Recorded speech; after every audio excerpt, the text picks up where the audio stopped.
안녕하세요. 네, 강의하기 전에 노래 오늘은 한두 곡만 하고 바로 할게요.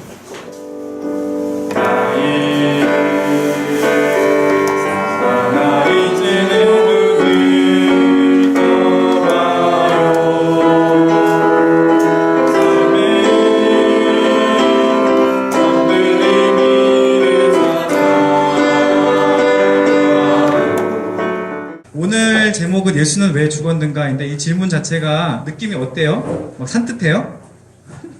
그렇진 않죠? 이게 뭐지? 뭐 하자는 거지? 예수님 이거 다 이미 알고 있지 않아요, 여러분들? 예수님 왜 죽었는지 아시는 분 없어요? 여기 저랑 종파가 다르신가? 없어요?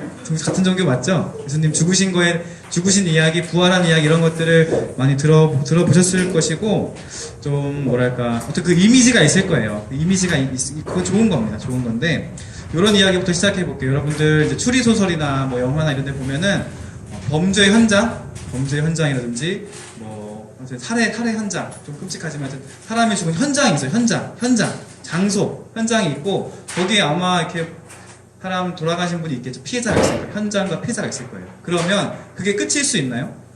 끝일 수가 없어요. 시간을 조금만 앞으로 돌려보면 그 사람을 해친 사람이 있을 거예요.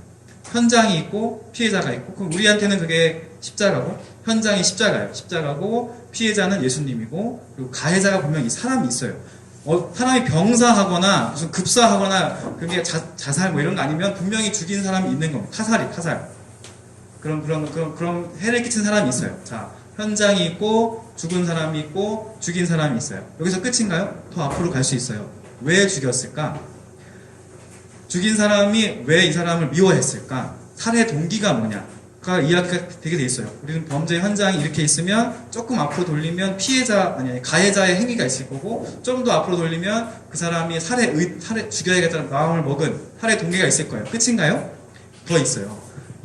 피해자, 죽게 된 사람이 뭐 좋은 사람인지 나쁜 사람인지 모르겠지만 그 사람이 평소 행실이 어떠했는가? 왜 원한을 샀는가? 말하자면 내지는 뭐 여러 가지 이유가 있겠죠. 원한 산 걸 수도 있고 뭐 너무 꿋꿋해가 죽는 걸 수도 있고 뭐 그럴 거예요. 하여튼 오늘 드릴 이야기는 바로 이런 이야기와 비슷한 거예요.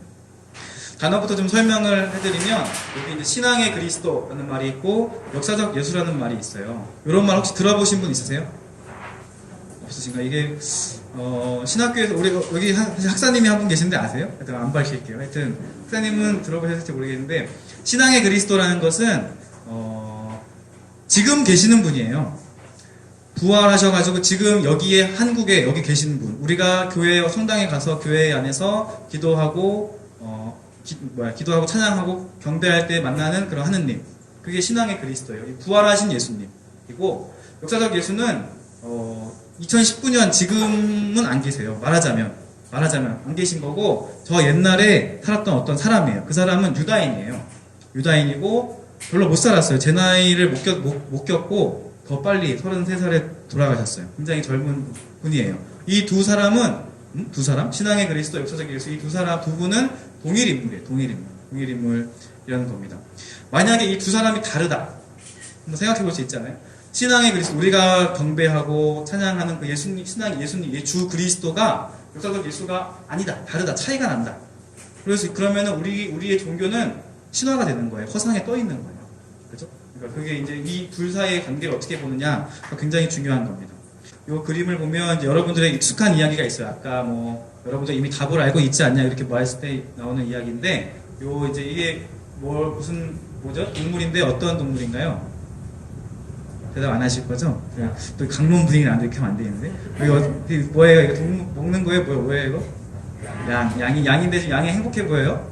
양이 지금 아마 죽은 것 같아요. 희생양인데 여러분들에게 익숙한 이야기가 이런 거예요. 요 양하고 관련되는 이야기, 희생양 비슷한 이거 관련되는 이야기인데 하느님이 하늘에 계신 거예요. 하늘에서 땅을 내려다보고 계세요. 땅이 막 원래 화목하고 하느님이 만든 에덴 동산처럼 좋은 곳이어야 하는데 타락했어요. 그래서 하느님이 만든 세상이 망가지고 서로 때리고 폭력도 많고 갈등도 많고 혐오도 많고 아픔과 상처가 많고 가족이 다 깨지고 여러 가지 오만 가지 일들이 많이 있어요. 그것은 계속 있어 왔고 지금 여기 이 2019년에도 있고 앞으로도 아마 있을 거예요. 언젠간 끝나겠죠. 하여튼 아픔이 많은 세상을 하느님이 보고 계세요. 하느님이 그걸 보고 어떤 마음이 드실까 막 슬프겠죠. 슬픈데 그럼 하느님이 만약에 여러분이 하느님이라 생각해보세요. 그 옛날 어렸을 때 그 개미집 안 만들어봤어요? 개미집? 흰색 돌 해가지고 개미집. 개미 많이 안 죽여봤어요? 모르시나? 하여튼 그걸 내가 했는데 애들이 그 개미집에서 막 싸워. 지들끼리 개미집 막 머리 뜯고 발 뜯고 난리가 났어. 그래서 내 만든 사람 내가 보기에 너무 미워 얘네들이. 내가 이렇게 만든 세상에서 이렇게 싸우다니. 그래서 개미집을 살짝 털어 버려버렸어요. 만약 이런 식이면 하느님이 이제 세상을 얻겠다는 거지. 응? 그런 거 비슷한 거예요. 하느님이 세상을 보고 포기. 도저히 안 되겠다. 비전이 없어. 얘네는 도저히 가망이 없어. 포기할 수 있어요. 근데 이제 우리가 믿는 종교는 그게 아니라는 거죠. 그게 아니고 하느님이 속상해가지고 막 소주 한잔 하시고 이렇게 하다가 아들 생각이 나가지고 그러는 아들 일로 와봐 아들을 불러요. 그래서 너가 가다오. 나 대신에 가다오. 저 세상에 가서 세상을 다시 예쁘게 만들어 주렴. 개미집으로 가주렴. 그래서 아들한테 이렇게 말을 하는 거예요. 아들이 싫다 그래요? 아니죠. 아이들 좋다 그래 얘기했으니까 좋다 그러고 예수님이 그 순종으로 내려오는 거예요. 여러분 익숙한 이야기 내려오는 거예요. 자, 그 예수님이 와서 어떻게 해요? 예수님이 와서 보니까 사람들이 죄를 많이 지어가지고 하느님 앞에 벌을 받아야 되는 거예요. 사람들이 다 우리가 서로 죄를 많이 짓고 죄를 지는 사람은 당연히 벌을 받아야 하니까 하느님께 그 대가를 치러야 되는 게 다 머리에 떠 있어요. 이렇게 띵띵 떠 있어요. 띵띵띵띵 다 떠 있어. 예수님이 그걸 보고 싹 걷는 거예요. 쫙 걷어가지고 자기 어깨에 탁 내는 거예요. 그래서 하느님이 세상을 벌해야 되는데 개미집 엎어 해야 되는데 그걸 하지 않고 예수님이 그 모든 죄값을 짊어지고 이렇게 되는 거예요.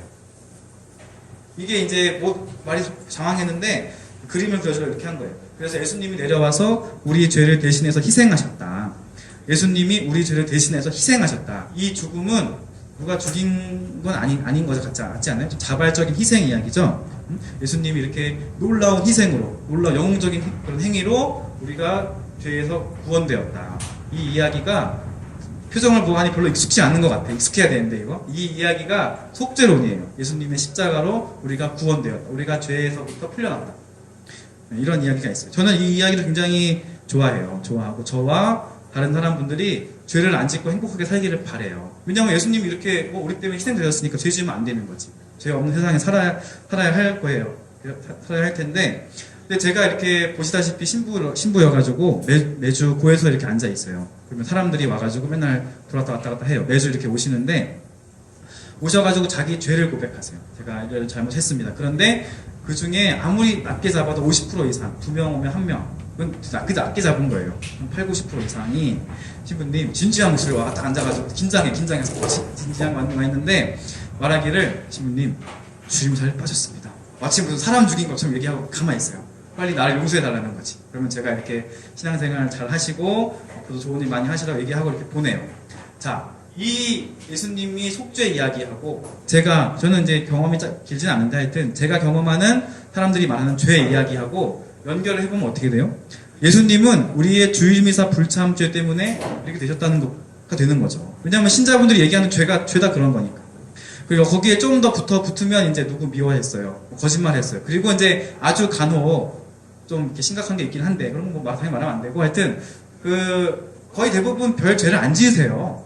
죄를 져가지고 하느님께 이렇게 용서 청해야 되는 사람들은 뭐예요? 성당 안 와요. 안 와. 그런 사람들 그냥 잘 살아요.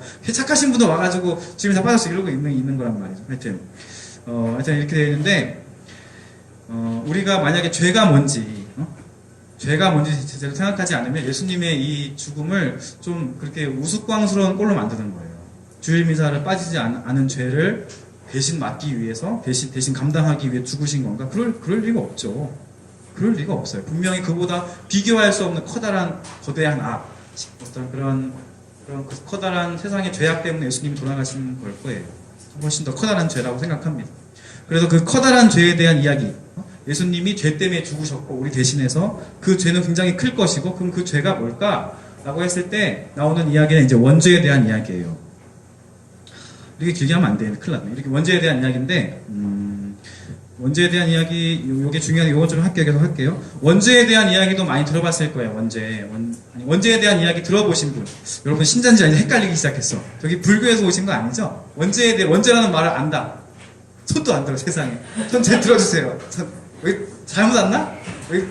원죄라는 말 들어봤어요? 별로 없으시네? 참, 예수님 아세요? 예수님 아시죠? 원죄라는 게 소개를 해야 되네. 원죄를. 아담과 하와는 아세요? 아담과 하와 몰라요? 제가 신분 건 아세요? 진짜 아담과 하와가 있고 에덴 동산에 뭐 이렇게 사과 따먹고 애플 따먹고 앙 해가지고 하느님 삐진 거 그런 얘기 모르세요? 근데 그런 얘기를 보면서 어떤 사람들은 그런 얘기해요. 아니 하느님이 함정수서한 거 아니냐? 왜 거기 열매를 만들어가지고 그걸 손이 닿는데 해가지고 그 뱀은 또 뭐야? 뱀 하느님이 만든 거 아니에요? 그런 생각 안 해봤어요? 하여튼 원제 이야기 모르니까 안 해보셨겠지. 하여튼 그 뱀은 뭐고 열매는 뭐고 하느님이 함정 파가지고 우리 이렇게 한 거 아니야? 그런 생각하는 분도 있기도 하고 또 그건 중요한 얘기가 아니고 또 어떤 분들은 원제가 DNA 같은 거라 생각해. 생물학적. 우리 뭐 신체에 있는 거야. 태어나면 그냥 내가 죄를 가지고 있대. DNA처럼 생물학적으로 모든 사람이 그 죄 안에 있다는 거예요. 그리고 이제 그러면서 나오는 얘기가 이제 예수님이 그 죄를 이렇게 하기 위해 했다 뭐 이런 얘기 하는 거죠. 그래 다 좋은 뭐 그런 게요. 그리고 그 DNA 같은 이야기는 원제가 그거죠. 유전된다. 출생을 통해 유전된다. 뭐 그런 이야기들이 있는데 저는 그런 얘기들은 초심자들에게 하는 이야기로 생각해요. 원제의 핵심은 그런 게 아닙니다. 원제의 핵심은 내가 짓지 않은 죄예요. 내가 여기 땅에 사는 개미인데 어떤 사람이 막 자기 욕심 막 해가지고 이 땅을 다 이렇게 다 자기 거야. 그래가지고 내가 짓지 않은 이 사람 욕심 때문에 여기 살아가는 막 사람들이 괴로운 거예요. 내가 짓지 않은 죄. 그게 원죄예요. 원죄인데 좀 설명을 해볼게요. 설명해볼 건데 세 가지 예를 보통 들어요. 첫 번째 예는 여기 이제 아나모거리가 있어요. 아나모거리가 있는데 거기에 많은 차들이 왔다 갔다 하고 있어요. 저녁마다 좀 막히는데 어떤 한 사람이 내가 차가 좋고 돈도 많고 막 그래. 그래서 람보르기니에요. 그래서 나는 빨리 갈 거야. 나는 욕심을 부렸어요. 어떤 이 한 사람이 욕심을 부려서 막 가다가 박았어요. 박아서 거기 막 다 차 막히고 다 막혔어요. 그러면 그 한 사람의 그런 욕심과 죄 때문에 그 한 사람만 힘들어요? 다 힘들잖아요. 그런 게 원죄고 좀 더 예를 들면 제가 제일 아프게 생각하는 건 이런 예예요. 사교육 같은 거. 옛날에는 사교육이 별로 없었어요. 저도 학원 별로 안 다녔거든요. 안 다녔는데 지금은 뭐 학원 안 다니면 거의 안 되는 것 같아요. 근데 옛날에는 학원이 없었는데 많이 안 다녔는데 왜 이렇게 됐냐? 어떤 한 사람이 람보르기니 끄는 그 사람일지도 몰라. 그 사람이 집에 돈이 있고 살만해. 그래가지고 우리 애를 보니까 애가 좀 똘똘해. 아까 저 스카이캐슬 그런 거 딱 생각하면 되죠. 그런 거죠. 애를 공부를 시켜야겠어요. 사람 돈 써가지고 사람에서 공부를 시켜요. 공부시켜보고 좋지. 좋아. 그거가 오케이인데 어떤 한 사람이 그렇게 해서 좋은 성과를 냈어요. 그래서 사회에 올라가고 막 성공했어요. 그러면 다른 사람들은 가만히 있어요?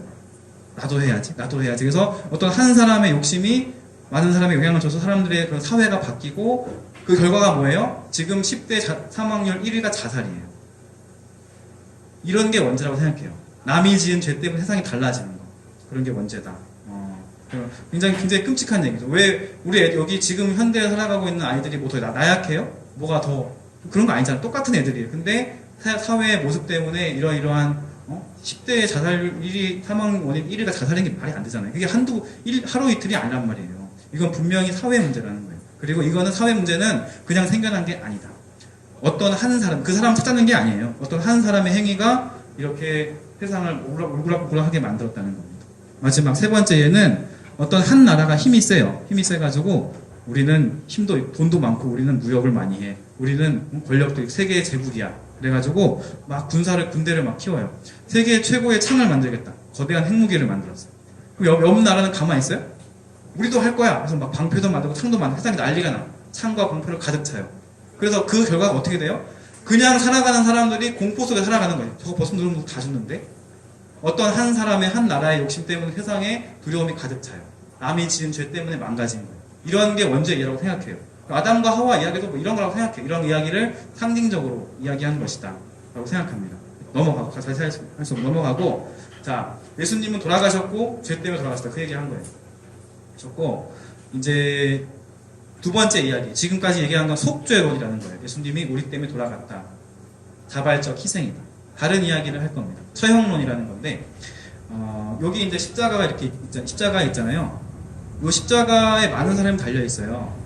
십자가형은 그렇게 뭐 엄청 특별하거나 그런 게 아니에요. 십자가에 달리기는 쉽진 않아요.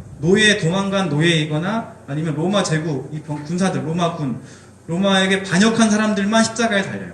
그러면 예수님은 아마 노예는 아닌 것 같고, 예수님은 로마 제국과는 좀 반대되는 일들을 하거나 그런 행위를 한 걸로 오해받으신 거예요. 이 십자가에는 아무나 달릴 수가 없어요. 여기가 우리가 바라볼 뭐랄까 범죄 현장, 살해 현장인 거예요. 왜 예수님은 여기 가게 되었을까?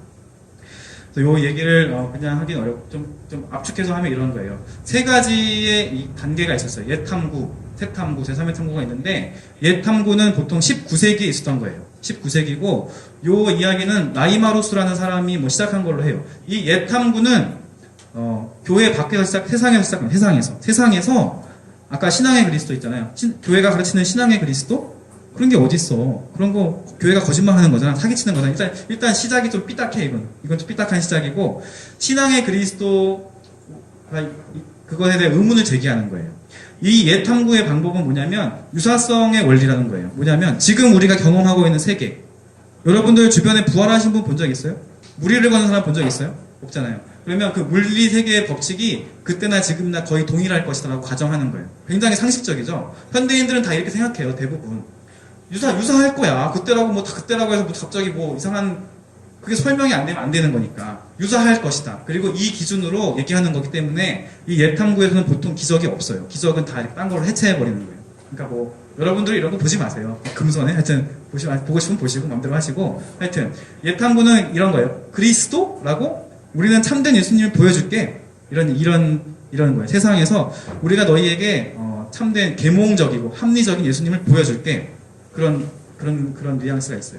이 옛 탐구를 시작한 라이마루스라는 사람은 책을 출판을 못했어요. 숨겨놨어. 교회가 뭐 숨겨놓고 그 사람이 사후에 친구가 출판해주고 그것 때문에 이제 좀 이런 한 세대를 풍미한 이런 연구가 생긴 거죠. 물론 그들은 자신들을 옛 탐구라고 안 부르죠. 이거는 당연히 다음 사람들이 붙인 거고 하여튼 이런 게 있었는데 지금 시간이 많이 빨리 해야겠네. 요 옛 탐구가 이 사람 때문에 끝났어요. 이 사람 혹시 아세요? 어디서 위인전에서 본 적 없으세요? 그 슈바이처예요. 알버트 슈바이처인데 뭐 한 사람이에요? 여러분들 시선 상식이 없으시구나. 안 되겠어. 슈바이처 하면 뭐 떠올라? 밀림의 성자. 이 사람은 그러니까 뭐예요? 의사예요, 환자예요? 주일학교처럼 물어봐야 돼. 의사예요, 환자예요? 의사지. 의사로 유명한데 이분은 뭐 음악가로도 훌륭하고 신학적으로 결코 빼먹을 수 없는 사람이에요. 이 역사적 예술 연구에서 아주 대가예요. 이분이 1905년에 쓴 역사적 예술 탐구라는 책 때문에 옛 탐구가 끝나요. 한 연구를 붕괴시켜 이 사람이. 완전 끝장냈어요. 끝장낸 사람인데 이 사람이 한 얘기는 그런 거예요. 예수님의 모습은 아주 낯선 모습이다. 너희들 옛 탐구하는 너희들이 생각하는 것처럼 합리적이거나 그런 모습이 그런 현대의 예수님이 결코 그럴 수 없어. 그 예수님은 너희가 만든 거야. 너희들이 이상적으로 생각하는 인물상을 예수님에게 더 씌운 거야. 역사의 깊은 우물을 들여다보는 사람은 누구나 그 우물에서 자기 얼굴을 보게 된다. 뭐 그건 이 사람이 한 말 아니지만 그게 제일 요점이에요. 역사라고 하는 그 깊은 우물을 예수님 어디 대체 이 사람 뭐 하는 사람이야? 막 들여다봤더니 거기 뭐가 피크피크 보이는 거예요. 뭐지? 사람인가 막 보여. 뭐지? 막 그림을 그려요. 그게 자기라는 거예요. 이게 요지고 요 비판 때문에 옛 탐구가 끝나고 그래서 이제 한동안 아무도 역사적 예수에 대해 얘기하지 않아요. 그래서 예수는 찾을 수가 없다. 사실은 여러분들이 예수님을 익숙하게 생각하겠지만 그래서 예수를 찾기가 어려워요. 실제로 역사적 예수에 대한 공통된 의견은 사실은 없고 하여튼 아무도 이제 안 해. 이제 역사적 예수는 이제 안 하고 포기하다가 1950년대에 새 탐구가 시작되고 이분들은 컨셉이 달라요. 여기는 교회에서 시작한 거예요. 옛 탐구는 세상에서, 새 탐구는 교회에서. 옛 탐구는 교회를 좀 해치기 위해, 새 탐구는 교회를 뭐 지키기 위해 이런 거예요. 우리가 말하고 있는 예수님, 이 신앙의 그리스도가 진정성이 있으려면 반드시 역사적 예수와 연결이 되어야 한다는 거예요. 그래서 그 방법을 어떻게 하냐면 예수님의 말씀을 연구하는 거예요. 복음서에 보면 예수님 말씀만 있어요. 근데 그게 또 마태와 마르코 비교하면 엄청 복잡하거든요. 뭐가 다 이상해. 이상한데 하여튼 그거를 막 파고드는 거예요. 막 비교하고 분석해가지고 이건 진짜 예수님 말이야. 그런 식으로 연구를 하는 거예요. 그래서 예수님의 그런 진정성 있는 느낌표. 예수님 이거야. 이걸 하고 싶은 거예요. 그래서 예수님의 육성을 찾아요. 이런 연구를 하고 있어요. 그래서 거기서 그려지는 예수님은 당연히 교사예요, 학생이에요. 말하는 사람, 말 교사가예요, 학생이에요. 교사가죠. 여기서 그려지는 그 예수님의 모습은 교사일 수밖에 없어요. 이거는 생략하고 나중에 필요할 때 얘기할게요. 그런데 이렇게 막 해서 예수님 얘기가 막 나와요. 1950년대 이후에. 그런데 1990년대 이후에 제3의 탐구가 활발한데 보니까 이게 좀 단점이 있어요. 왜냐하면 보세요. 말하는 사람이라는 거야. 도덕을 가르치고 사랑하라, 용서하라. 그런 말을 하는 사람이 여기에 십자가에 달릴 이유가 없어요. 뭔가 여기는 이것도 예수님 말씀도 중요하지만 뭐가 빠졌다는 거예요. 예수님은 십자가에 처형된 하느님 나라의 예언자여야 하는 거예요. 유다인이고 뭐 묵시론자, 뭐 예언자 이런 모습이 있어야 되는 거예요. 교사로 끝날 수가 없어요. 요런 게 이제 요렇게 해가지고 요 대사메탄고에서 많이 얘기하고 있는 게 이제 그 처형론. 예수님은 누가 처형한 거다. 예수님은 처형될 만한 일을 한 것이다라는 거예요. 그리고 그게 하느님 나라에 관련된 말과 행동이 다 그런 거예요, 사실은. 이렇게 되고 그래요. 저 여러분들 이해가 했는지 궁금해가지고 퀴즈를 가져왔어요. 맞추는 분에게는 선물이 있는데 이게 아쉽게도 액티브 데일리 멀티 포맨이네. 어떡하지? 하여튼 일단 이걸 드릴 텐데 처형론 다음 중 처형론이 아닌 구절이 뭘까? 손 들고 한번 맞춰보세요. 1번부터 5번 중에서 처형론이 아닌 건 뭘까요? 읽어보세요 빨리. 1번. 너무 쉽지 않아요?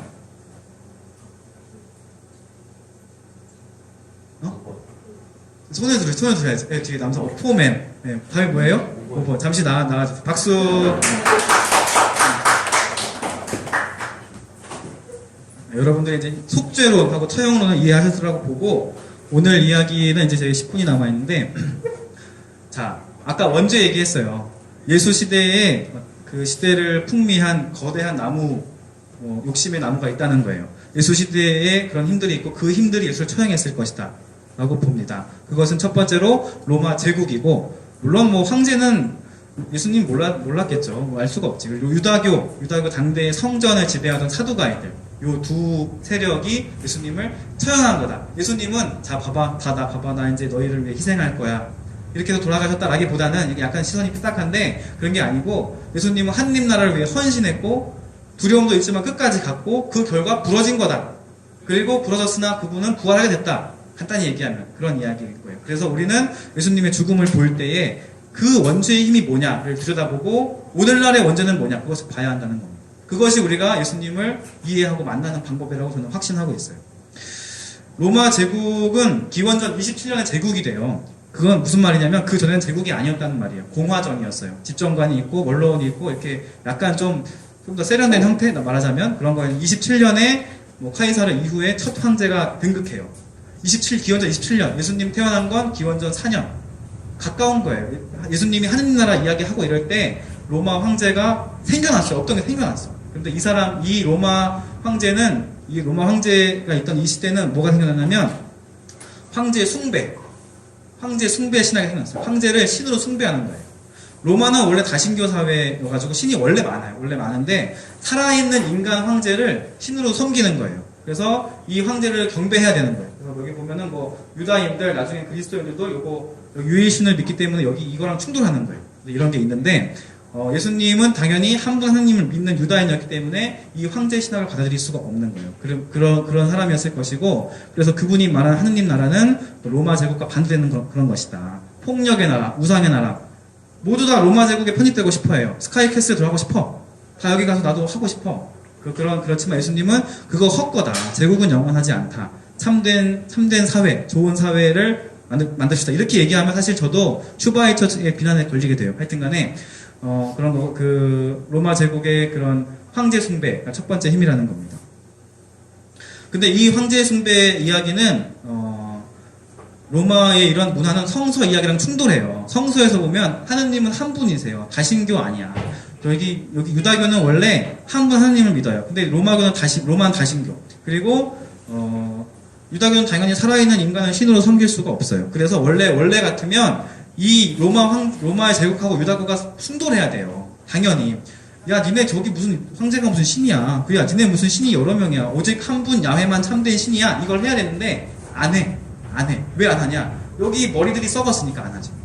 여기 성전이 정신 못 차리니까 안 하는 거죠. 유다교들이 안 해요.